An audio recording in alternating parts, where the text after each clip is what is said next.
I'm Helen Norbury, and this is Becoming Unapologetically Me, the show all about authentic self-expression with expert guests from the fields of health, leadership, and mindset. This show is here to show you that you don't need to conform to the expectations that friends, family, and society have of you, and actually what we can unearth when we find the courage to become the unapologetic version of who we are. Grab a cup of coffee and get your notepad out for this week's episode. Hello, and welcome back to Becoming Unapologetically Me. Today, I'm really excited to be talking to Rohini Rathour. We met a few years ago when we were working in the same company, but I'm excited to explore what Rohini has been up to since then, and particularly around the book that she's written called What's in Your Backpack, which is a metaphor that I absolutely love. Hello, Rohini, and let's start with the title, What's in Your Backpack? So what inspired this metaphor for you, and when did you first realize you were carrying emotional baggage, shall we call it? Hi, Helen. Thank you so much for inviting me. I was thinking about when this metaphor really planted a seed of awareness in me. And it was back in 2010, and I was working in the city, and some of my colleagues and I decided to do an overnight walk for charities. I think it was Maggie's raising money for, and we were going to be walking through London. So it was a 20-mile walk. And so I prepared for this walk, and we were going to be a group of us women who were going to do this.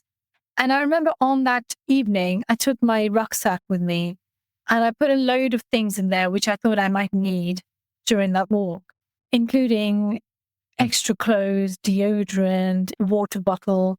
My backpack felt heavier and heavier. And my friend and colleague who was walking with me said to me, maybe you shouldn't have carried all these things because you're not going to need them.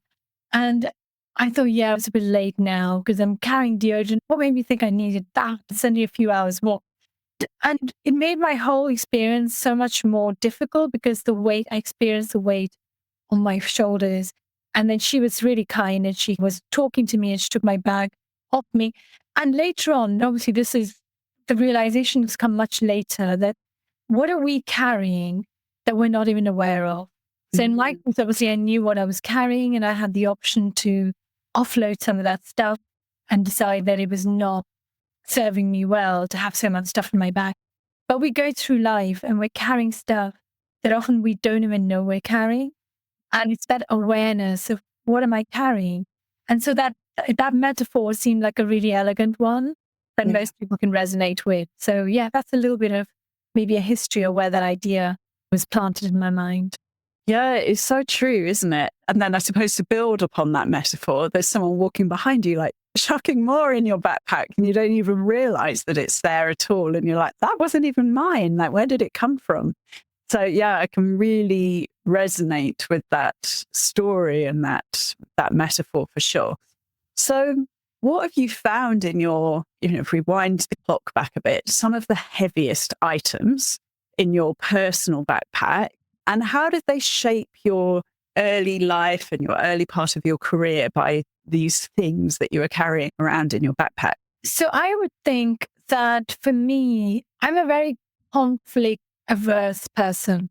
I think for me, having peace and harmony and people just, not necessarily me making people happy, but people just being happy. So I'm not worrying about them being unhappy and therefore it disturbing my peace. And I think this tendency to avoid conflict or to somehow find a way to resolve it as quickly as possible has resulted in me doing certain things or going along with certain things that perhaps weren't right for me, but I did them because it felt like it was the thing to do to keep the peace.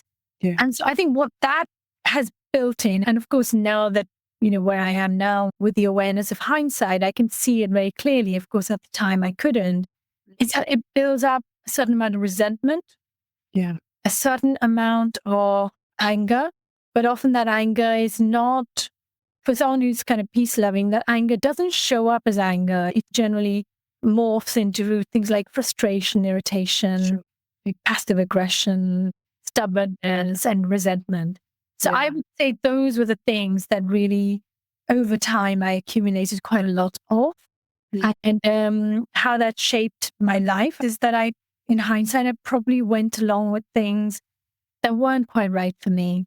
Or I went along with things that I had maybe the power to change, but I didn't try hard enough because making that change would have resulted in rocking the boat and causing a little wee bit of conflict. Yeah, in a few words, I think that's how it shapes me. It's really interesting, isn't it, when you gain that awareness of why certain things have happened or they've happened in certain ways throughout your life, when you can start to see that through clearer eyes than maybe you could in the moment. And there's one thing I really enjoyed in reading your book, that it really encourages you to reflect really deeply. Did you find it a cathartic experience writing the book, or was it a bit more of a reckoning as such? How did that feel for you in writing the book? I think it was more of a reckoning because the catharsis had happened over a period of, I would say, about 8 or 9 years. This felt like a distillation of a number of things that I'd experienced and I'd learned. And the hardest thing, I think, was to put something that I thought I knew so well into a structure and a format that other people would find interesting. So I want to make clear the book isn't about me. It's not 260 pages of me talking about my life. That would be very boring. But it was really trying to take concepts and philosophies that I had come to adopt as mine, to test them in the real world and see how other people experienced not necessarily those concepts, because I didn't want it to be a leading question, which then gave me the answer I wanted. I wanted to ask the question about how people dealt with certain situations and then see how that informed me in terms of my concepts. I think getting that structure right took a little bit of time, but I did have somebody who helped me with that, somebody who created a sort of a framework for me to work with. So I really enjoy writing, and for me, writing flows. But sometimes if that flow suddenly has to be put into a structure, it can feel like, oh, I'm not flowing anymore. So how do I make it work? So I had to sort of grapple with, like, how do I still let it flow, but then later come back and put it into some kind of structure? So it was definitely a reckoning. It was definitely a clarification of certain things, because I also spoke to several other people. I put some of my client stories in there. And so I think all of that combination made it clearer to me. And therefore, I suppose I've also come away from that exercise learning a bit more. You spoke a little earlier about how bringing that awareness has really helped you with some of the things that were in your backpack. For someone who's listening today, how do we begin to identify what's in that backpack? It doesn't necessarily come with a neat label on it. So we carried it around for so long. How do we notice it first and then start to identify what it is? Yes. So I think the way to notice it is to notice how you feel and how you're experiencing everyday life. So it could be something as simple as maybe a job that you really enjoy for years and years, and suddenly you don't enjoy it anymore. Or a relationship that was a really good one, and now suddenly something feels a bit off. And I think to take the time to just pause and reflect and actually look at old familiar things with a fresh pair of eyes, which is why I have the 7 C's framework. The first of those is curiosity, because I think that we lose our curiosity as we grow up, it's really unfortunate. It's one of the costs of trying to be more productive and try and find answers very quickly. We don't have the space and time to explore what the problem really is, and to look at all the different possibilities, and to look at what information you have, almost fact checking your information. Is it actually relevant to me? And I think that's where I would say the starting point is getting curious. But in order to get curious, you need to, first of all, be really present. To be present, you need to slow down, and you need to actually look at things and be willing to observe. In the book, I talk about a simple sequence of how to actually really exercise curiosity. So that's the starting point. And when you do that, then of course you're going to notice things. So it could be that you notice a feeling in your body. Often in my coaching sessions, depending on what clients like, you meet client where they are, don't you? But often if I feel that they're ready for this, I do a grounding meditation, which helps them to connect with what's going on inside them and become really aware so they can then spot areas of discomfort or areas where they're feeling particularly agitated. And then to witness it, because I think so much of change and healing comes from witnessing things that are there and that have been trying to tell you something, but you've been too busy or too distracted to listen. So many of us who have had children or have children know that phase that they go through, asking why for everything.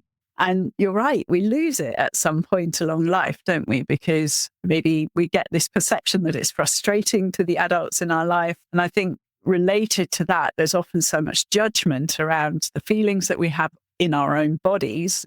I can't possibly feel that. Push it away, make it go away. But also to really start to, hang on, what's going on here? Why am I feeling like that? What's changed in the job, the relationship, in order that I now feel this way? Yes. And there's a lot of factors that come into the mix there, aren't there? There's an expression that I came across first. I've forgotten what the title of the book is. I love that book so much, and I've forgotten the title, by Warren Berger. And in that, there's a phrase called vujade, which is the opposite of déjà vu. I love that phrase so much because essentially what it means is that you look at old familiar things as if for the very first time. And we can do this. We do this in many ways. A great example I would give you is if you've not had any visitors to your home and suddenly now, say in a few days' time, you've got, say, your mother-in-law or parents or family or friends coming to visit. And then suddenly you look at your house as if from their point of view. And then you notice things like, oh my God, I never noticed that door looks really shabby or this place is so cluttered. And so you make a change. And I think the invitation is to do that for yourself.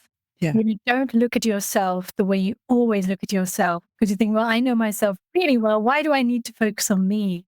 Or I'm only going to focus on things that please me in the mirror, and everything else I'm just going to be really judgmental and mean about myself. And that invitation, just look at yourself as if for the very first time. And then what comes up, and it can be so incredibly healing. Your body suddenly feels like, oh my God, she finally sees me. And I think that's all any of us want, isn't it? Is to be seen. So why not start with that being by yourself or from yourself? Yeah.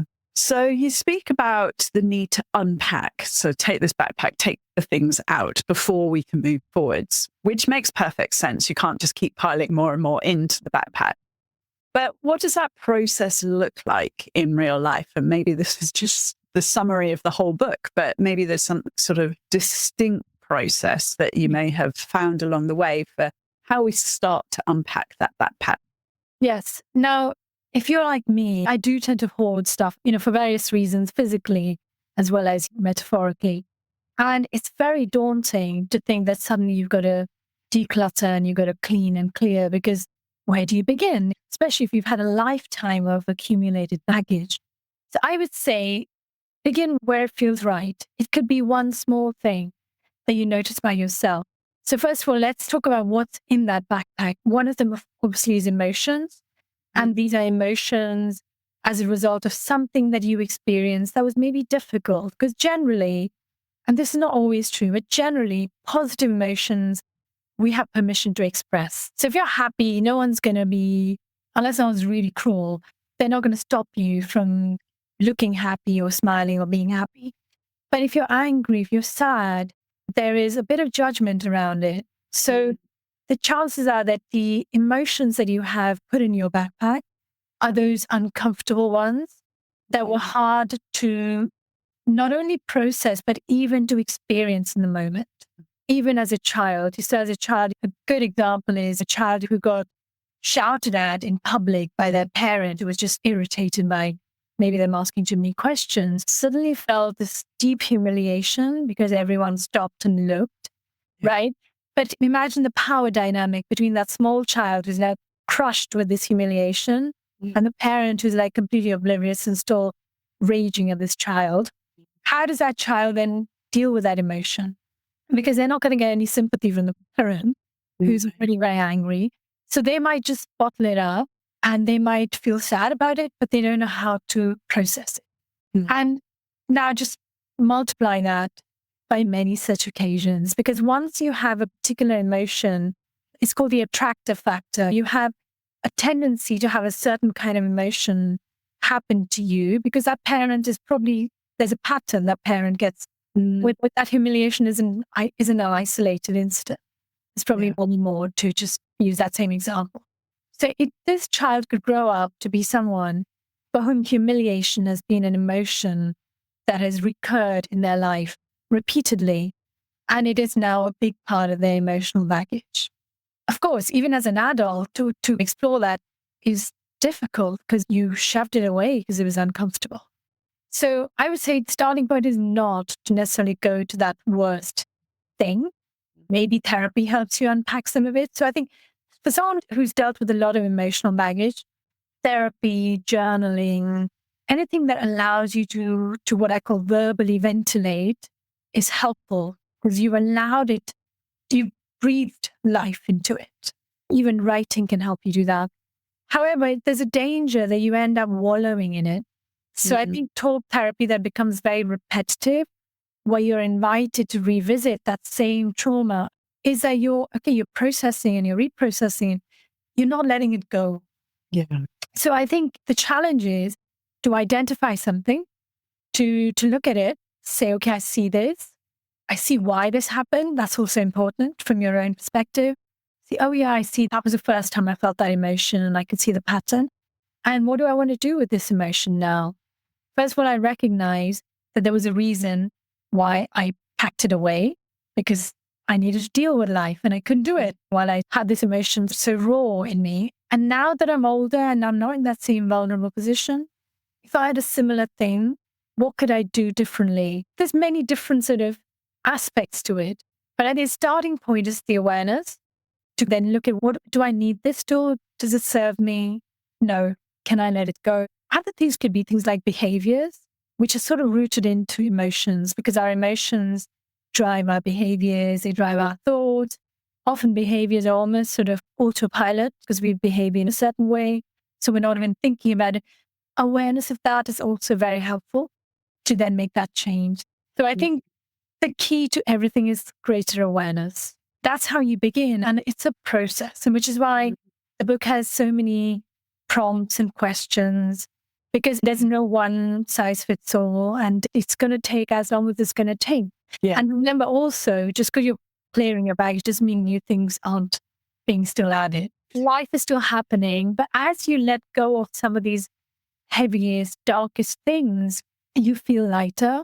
You see your world and you see yourself from a different point of view.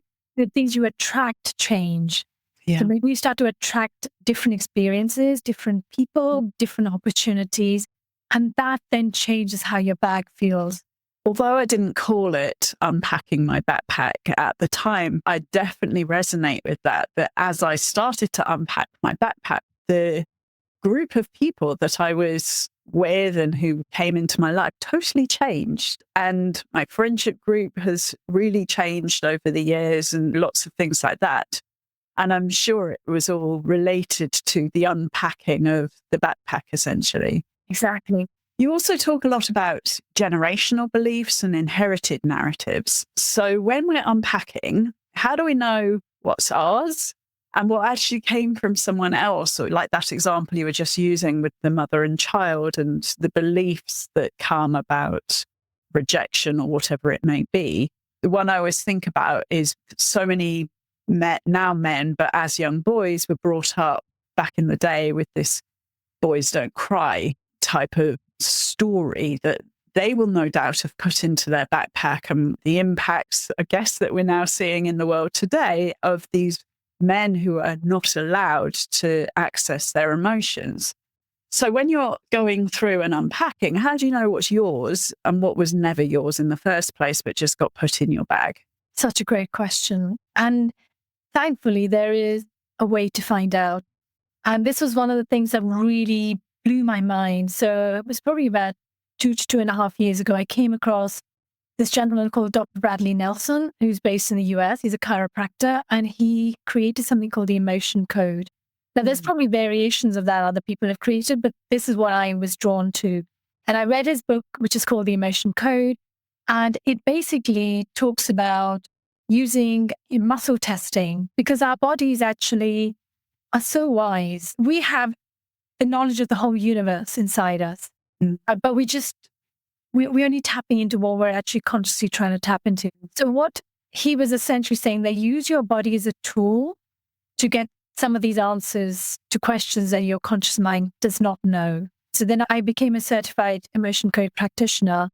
And what I can help that person do is to first of all identify the root cause of a certain challenge. Some of those challenges could be physical challenges, like someone, with a arthritis, something else that's a chronic condition that's not being caused by, say, an accident or viral infection or something like that. You may already know this, but a lot of these chronic conditions are caused because of trapped emotions. So people with asthma generally have had a lot of stress, and that stress is almost like, how when you're very stressed and panicked, you can't breathe. So the body is very literal. Some people with problems with their knees or their feet or ankles, it's because they feel stuck and they don't know how to move forward in their lives. And so the body is very literal in the way it actually tries to speak to us and tell us, this is what you're not paying attention to, do something about it. Yeah. And some of those emotions may actually be things that you never experienced, because he's got these different categories of emotions. And the most common one is called a common trapped emotion, things that you have experienced in your life, which caused an emotion, the child who got yelled at. So that was a common trapped emotion. However, that child most likely has, along with their DNA, inherited emotions that his parents or his parents' parents have carried. And those are called inherited emotions. And I had one client who had an inherited emotion going back 2,500 generations. It's mind-boggling. And it could be something like, for women, very often it's abandonment, sadness, because you go back and our ancestors lived very differently and there was trauma that could not be processed. And so if it's not processed and healed, it has been passed down to your future generations. So I think in that instance, like I had another client who could never understand why she felt so anxious when she didn't perceive herself as having had any experiences that should make her feel anxious. And then it turned out it was an emotion she inherited from her mother, who inherited from her mother. We can let go of that. We can release that through that emotion code process. And it's a very simple, elegant, pain-free, non-invasive, non-intrusive process. And by doing that, it's almost like there's the pressure cookers you used to have where you let the steam out.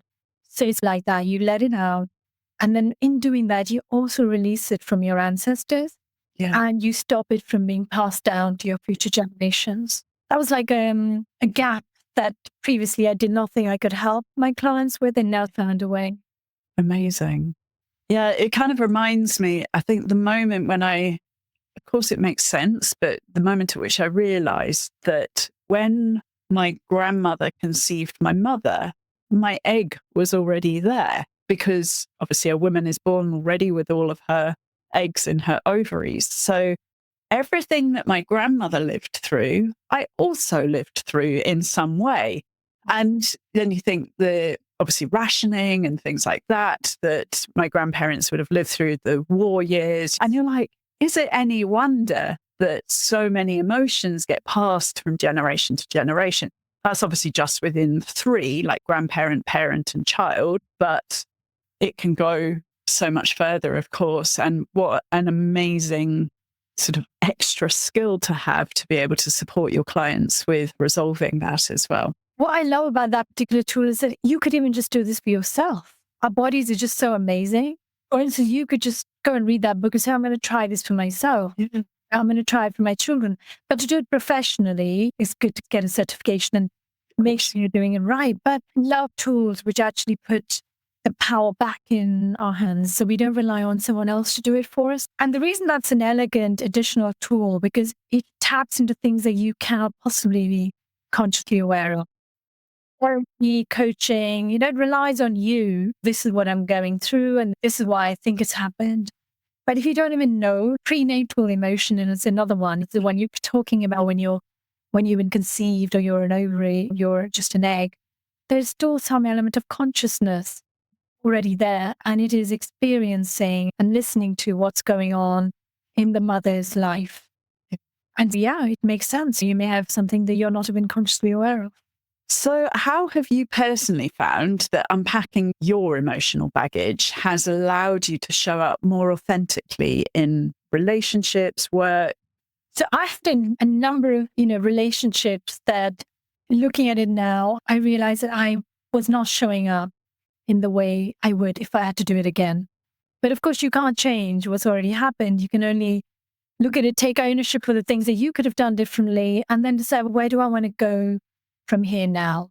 One of the things I realized about myself is that I have this strong sense of responsibility for people, for things. And some of those responsibilities are right. They're rightfully mine.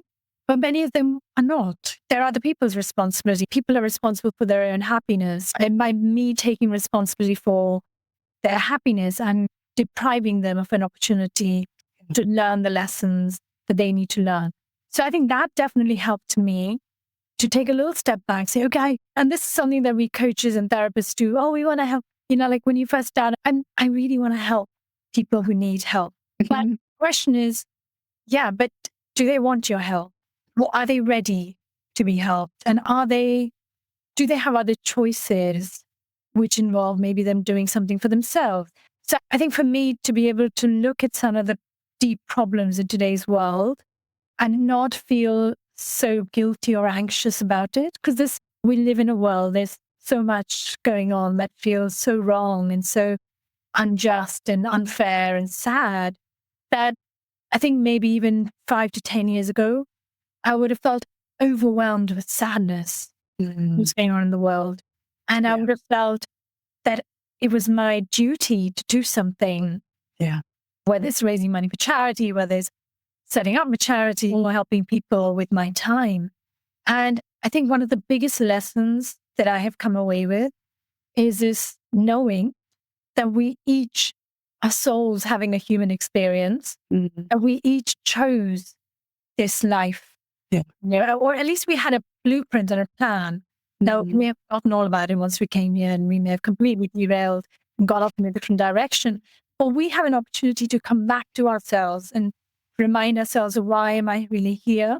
What is it that I'm meant to be doing? And how can I do that best? The biggest lesson for me is to get familiar with my sphere of influence and focus on the things that I can change and not agonize about the things that are beyond my control, some of the atrocities happening around the world. Probably really not that much you and I can actually do. We can send a lot of loving energy. We can do our little bit to help in whichever way we can. But there's no point sitting there feeling sad and angry and upset. That's very freeing for me, because a lot of the baggage is taking on other people's problems. They don't belong with us. And it's not necessarily making it any easier for them.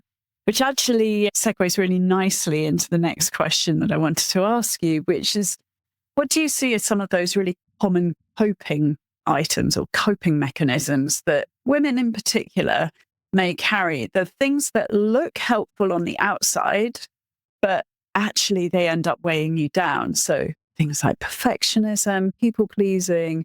What are the most common ones of those that you see? Yeah, there's a few that come to mind. And I think, just to preface that, the Enneagram had been a really eye-opening way to look at people's behaviors and connect them with the core motivation of why people do what they do. Because again, you could have two people who behave in similar patterns, but their core motivations could be very different. So women in particular, there's 2 or 3 traps we create for ourselves. One is people pleasing, reading the room and reading. And I think this comes from the core motivation of wanting to be safe, wanting to protect yourself, protect your young ones or the people you love and who are in your care. So reading the room is very important. But then the next step is, that, okay, I'm reading this room and I notice that those people there are probably going to be the most helpful to me. So I'm going to go and I'm going to be really nice. I'm going to shape shift. I'm going to be the kind of person they want me to be, so that I can make sure that they like me, and then therefore they will help me. That's one thing I think, not just women, men do it too, but women probably more likely to fall into that trap for that reason of wanting safety, wanting to feel like someone is going to protect them. The other extreme is where women are extremely very angry. They feel that they've been stopped from doing lots of things, like the inherited emotion of suppression and patriarchy and what that did. I think a lot of it is inherited, even if they haven't per se experienced it themselves. They carry this anger, this rage, this feeling of resentment, that they will show up angry and constantly looking to be outraged and looking to take offense against women in general. Yeah. Mm-hmm. And I see that a lot as well. So I think these are the kind of two extremes I'm talking about. Neither of them is helpful, but when we understand where it's coming from, we can be more compassionate and empathetic. So how has your definition of success or happiness, how's that evolved as you've started to lighten the load in your backpack? I think part of the evolution of what success means comes with where we are in our lives. So I think for me, when I was younger, what I wanted, I would say that I was never particularly crystal clear on what I wanted to do as a career. Unlike some people, I was really flowing and coasting, hoping things would inspire me along the way. So I think I really have a clear idea of what success would mean for me. But I certainly thought I was pretty good at certain things, and I assumed that those things would take me to something that would be successful. But I was proven wrong because I grew up in India and all my education was in India. And then I came to England, not expecting to live here, but one thing led to another. And I met the man who went on to become my husband, and he was a Brit. So I ended up living here. So I think one of the things that happens when you change your ecosystem is that your definition of who you are, what you need to do to be accepted and successful also changes. You may not have wanted that change, but it is a change you have to accept. And that happened to me. So I think initially my idea of success was, I just want to know what I'm meant to be doing. And so it took me a while to figure that out. And then, of course, it was like I wanted to just do my job really well. So I got into wealth management. And I loved my job. So unlike a lot of people who go into corporate and they come away and become self-employed saying I hated it, I loved my job so much. And so it almost didn't feel like work. Yeah. And so success to me in hindsight came really easily. And it probably far exceeded my fairly mediocre expectations of what would be success for me. So I'm very grateful to that. But I think after I left that and I took early retirement 10 years ago, then I had to start again. So it wasn't like I could hang on the coattails of my previous success and expect things to happen. So then my definition of success again changed. And for me, it became like, do I want to grow a cash crop or do I want to build an orchard? Yeah. And so in coaching terms, do I want a business? Do I go with a platform that gives me clients and I earn some money? Or do I figure out what do I really want to do? So it's taken a long time. So I would say my idea of success now is to allow it to happen in its organic form, to be an influence rather than to force things through, so it's kind of that power versus influence, power versus force analogy. Be able to step into my own power and allow that then to influence people who want to be influenced by me. I can resonate with so much of what you're saying there. And yeah, it feels like a very similar journey, path by path that we've been on, albeit slightly different, with a little divergence in the middle. Convergence, did I say? So what message from your book do you hope that every single woman who's listening today will take to heart, especially those who are still carrying around things that aren't necessarily theirs? Yes. So first of all, I would say that the message is for women and men, because I think men also carry a lot of stuff. And to your point earlier, that they probably carry more, because as women, we're lucky because we have friends with whom we can confide in, we can cry on their shoulder, we can repeat the same sort of complaint over and over and they won't judge us. With men, and a number of my clients are men, they don't have that, which is why the male suicide rate is so high. So I think the book speaks equally to men and women. The biggest message I think I want everyone to take away is that every one of us is unique. We knew that as children. which is why when children are completely unfettered and allowed to be themselves, they will find the path that's right for them. They will ask the questions that they need answers to. Like what happens is because, and I'm not saying that it makes sense to let children just be unfettered, it would be chaos. But we also need to not allow that curiosity to be killed along the way. And the message is to get curious about what makes you unique. And that uniqueness is found in simple things like what gives you joy, what makes you happy. Maybe even remember what made you happy as a child, because there's clues in there. And then think about what is it that you do that people really value and appreciate. And this is not just CV speak. This is maybe you're really good at, you're the glue that holds your friendship groups together. You know, there's always somebody who's a person said, when are we going to have our next meetup? Or shall I organize a restaurant? Or, there's always somebody and everyone else is like, thank God. Or there could be somebody who's just a really good listener. Anytime someone's got a real difficult problem, they gravitate to them. So these are things these are traits, these are qualities, these are skills and competencies that you have acquired over your lifetime that make you the go-to person. And then the third and very important thing is, what are your core values? And this goes beyond integrity, honesty, loyalty. I mean, most people will say that they have those qualities, but the ones we're really looking at is the things that make you the character that you are. And so in my coaching, I kind of have some little exercise. In fact, in the book, we talk about those too. Someone's thinking, I can't be bothered to get coached by Ro, read the book. In there are some very simple ways in which to discover what your core values are. And it will tell you where your boundaries lie. Because I think one of the things that women in particular are not very good at is having clear boundaries. Yeah. Having porous boundaries means that people don't really know what you actually want. Maybe even you don't know what you want. You're willing to say yes to things because you didn't want to upset someone. So I think it's that awareness. What do I really want? What are my values? What do I love? And then feeling courageous enough to define them clearly so you can uphold your boundaries. Whether it's saying to a client that I'm not available 24/7. You can't send me a message at 10 p.m. and expect me to respond within 10 minutes. And it's amazing how many people, especially when they become self-employed, feel that they can't do that because then what if the client says, oh, in that case, I'm not going to work with you. So I think it's all these little exercises help you recognize what is the value you actually bring to the people in your life. And what do you need to do to make sure that you don't deplete yourself?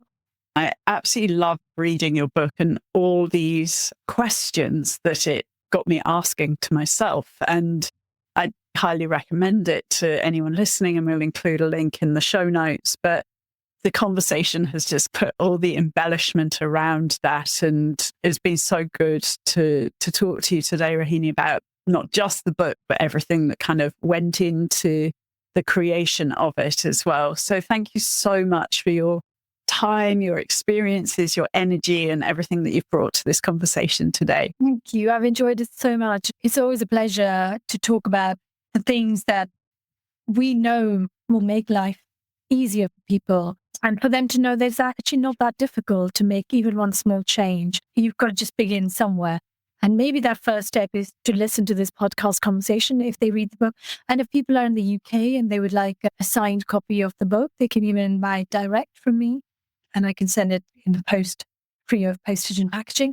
But otherwise, it's available on all online booksellers worldwide. Yeah. Amazing. Amazing. Thank you so much. I will include your links so that people can buy it direct or through the sellers as we talked about.